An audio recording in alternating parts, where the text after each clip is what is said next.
और अब पेश है विधानमंडल में आज की कार्यवाही की समीक्षा। पहले समीक्षा विधानसभा से। विधानसभा की कार्यवाही 11 बजे शुरू हुई तो सपा के सदस्य रविदास मेहरोत्रा ने सरकार के डिप्टी सीएम व स्वास्थ्य मंत्री ब्रजेश पाठक से जानना चाहा कि प्रदेश में कोरोना संक्रमण काल में कितने व्यक्तियों की मृत्यु हुई है। क्या सरकार उक्त का विवरण सदन के पटल पर रखेगी? इस पर जवाब देते हुए डिप्टी सीएम ब्रजेश पाठक ने कहा कि लॉकडाउन लगाने की जिम्मेदारी राज्य सरकार की नहीं होती है, ये जिम्मेदारी केंद्र सरकार की होती है। कोविड के दौरान सरकार ने एक पोर्टल खोला था जिस पर लोगों ने अपने स्वास्थ्य के संबंध में जानकारी साझा की थी। उसके अनुसार प्रदेश में कोरोना से 23,512 लोगों की मृत्यु हुई है। इस पर सपा सदस्य ने अनुपूरक सवाल करते हुए सरकार से जानना चाहा कि इस दौरान कितने मंत्री और विधायक की मृत्यु हुई है, इसका भी आंकड़ा सरकार सदन में रखे। इस पर डिप्टी सीएम ब्रजेश पाठक ने कहा कि यह प्रश्न मूल प्रश्न में नहीं था, इसलिए इसका उत्तर बाद में सदस्य को दे दिया जाएगा। सरकार के इस जवाब से असंतुष्ट होकर रविदास मेहरोत्रा ने अकेले ही सदन का वॉकआउट किया। चिकित्सा एवं स्वास्थ्य मंत्री ब्रजेश पाठक ने विधानसभा में प्रश्नकाल के दौरान कहा कि प्रदेश के मेडिकल कॉलेजों में डॉक्टरों और अन्य कर्मचारियों अधिकारियों के खाली पदों पर जल्द भर्तियां की जाएंगी।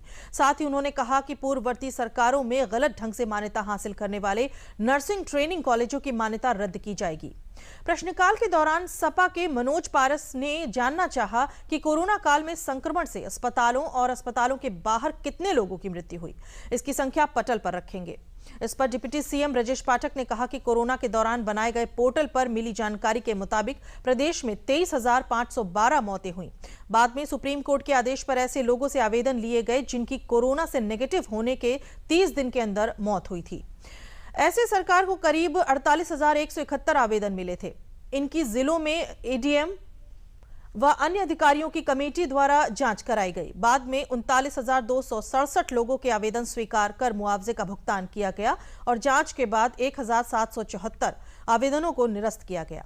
उन्होंने कहा कि सरकार ने कोई आंकड़ा नहीं छिपाया। सरकार के जवाब से असंतुष्ट होकर समाजवादी पार्टी के सदस्यों ने सदन से वॉकआउट किया।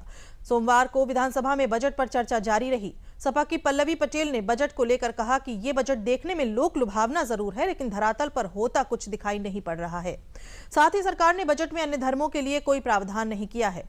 बजट पर चर्चा के दौरान नेता प्रतिपक्ष अखिलेश यादव ने खेती किसानी, शिक्षा और स्वास्थ्य जैसे मुद्दों पर सरकार को घेरने की कोशिश की। अखिलेश यादव ने इस दौरान एक स्कूल का किस्सा भी सुनाया जब उन्हें एक बच्चे ने राहुल गांधी बता डाला। अखिलेश यादव ने कहा कि शिक्षा सूचकांक में यूपी सबसे नीचे राज्यों में चौथे स्थान पर है। हमारा यूपी 25 करोड़ की आबादी वाला राज्य है। जिस यूपी ने इतने प्रधानमंत्री दिए हों, लगातार पीएम यूपी की वजह से बन रहे हों, उस सरकार में शिक्षा का यह स्तर बड़े चिंता की बात है। सदन में सोमवार को विधानसभा के पूर्व सदस्य जयपाल सिंह, ब्रजेंद्र सिंह, रामलखन यादव और समीउल्लाह खान के निधन पर शोक संवेदना व्यक्त की गई और 2 मिनट का मौन रखकर उनके प्रति श्रद्धांजलि भी अर्पित की गई। इसके साथ ही सदन में 2 सदस्यों को उनके जन्मदिन पर बधाई दी गई। सदन में बजट पर चर्चा मंगलवार को भी जारी रहेगी। और अब समाचार विधान परिषद से।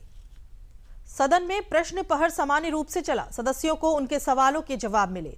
शून्य प्रहर में सपा सदस्य और नेता प्रतिपक्ष लाल बिहारी यादव व बलराम यादव, आशुतोष सिन्हा, नरेश चंद्र उत्तम, रणविजय सिंह, डॉक्टर मान सिंह यादव ने वाराणसी में सिंबल लोडिंग ईवीएम मशीनों और चिप पकड़े जाने के बाद समाजवादी पार्टी के कार्यकर्ताओं का पुलिस द्वारा उत्पीड़न किए जाने का मामला कार्यस्थगन के रूप में उठाया। ग्राह्यता पर सपा के नरेश चंद्र उत्तम, आशुतोष सिन्हा, डॉक्टर मान सिंह यादव और नेता प्रतिपक्ष लाल बिहारी यादव ने कहा कि जब से भारतीय जनता पार्टी की सरकार आई है तब से लगातार प्रदेश में समाजवादी पार्टी के कार्यकर्ताओं को चिन्हित करके किसी न किसी झूठे मुकदमे में एफआईआर करके उन्हें फंसाया जा रहा है। सरकार की ओर से जवाब देते हुए नेता सदन व जल शक्ति मंत्री स्वतंत्र देव सिंह ने विपक्ष द्वारा लगाए गए आरोपों को सिरे से खारिज करते हुए कहा कि सरकार न्याय संगत कार्रवाई कर रही है, किसी के साथ अन्याय नहीं हो रहा है। जो लोग दोषी हैं उन्हें सरकार बख्शेगी नहीं, बल्कि उनके खिलाफ सख्त से सख्त कार्रवाई की जाएगी। सरकार के उत्तर से असंतुष्ट समाजवादी पार्टी के सभी सदस्यों ने सदन से वॉकआउट किया। बसपा के अतर सिंह राव, भीमराव अम्बेडकर एवं दिनेश चंद्रा ने उत्तर प्रदेश के परिवहन निगम में मृतक आश्रितों की नियुक्ति किए जाने का मामला कार्यस्थगन के रूप में उठाया। ग्राह्यता पर भीमराव अम्बेडकर एवं अतर सिंह राव ने विचार व्यक्त किए। नेता सदन ने सदन को तथ्यों से अवगत कराया। कांग्रेस के दीपक सिंह ने प्रदेश में स्वास्थ्य विभाग की दयनीय स्थिति में सुधार किए जाने का मामला कार्यस्थगन के रूप में उठाया। नेता सदन स्वतंत्र देव सिंह ने जवाब देते हुए कहा कि पहले दिमागी बुखार के लिए कहीं कोई इलाज नहीं था, मरीजों को गोरखपुर से पुणे भेजा जाता था। अब इसके इलाज की व्यवस्था है। सरकार ने 5000 नए स्वास्थ्य केंद्र खोले हैं। मरीजों को सस्ती और सुलभ दवा मिले, इसके लिए जन औषधि केंद्र खोले गए हैं। गरीबों के लिए 5 लाख तक के इलाज के लिए आयुष्मान कार्ड बनाए गए हैं। स्वास्थ्य सेवाओं में सुधार हुआ है। रायबरेली में एम्स बनाया गया है। कोरोना की महामारी के दौरान दवाएं रखी रह गईं, जिससे वो एक्सपायर हो गईं। शिक्षक दल के सुरेश कुमार त्रिपाठी और ध्रुव कुमार त्रिपाठी ने प्रदेश के अशासकीय सहायता प्राप्त माध्यमिक विद्यालयों के प्रधानाचार्य एवं शिक्षकों के एकल स्थानांतरण किए जाने का मामला कार्यस्थगन के रूप में उठाया। सूचना की ग्राह्यता पर ध्रुव कुमार त्रिपाठी ने कहा कि जो स्थानांतरण व्यवस्था है उसमें कई स्तर पर हस्तक्षेप है। नेता सदन स्वतंत्र देव सिंह ने कहा कि सरकार संवेदनशील और गंभीर भी है, लेकिन उच्च न्यायालय का निर्णय आने के बाद ही कोई निर्णय किया जाएगा।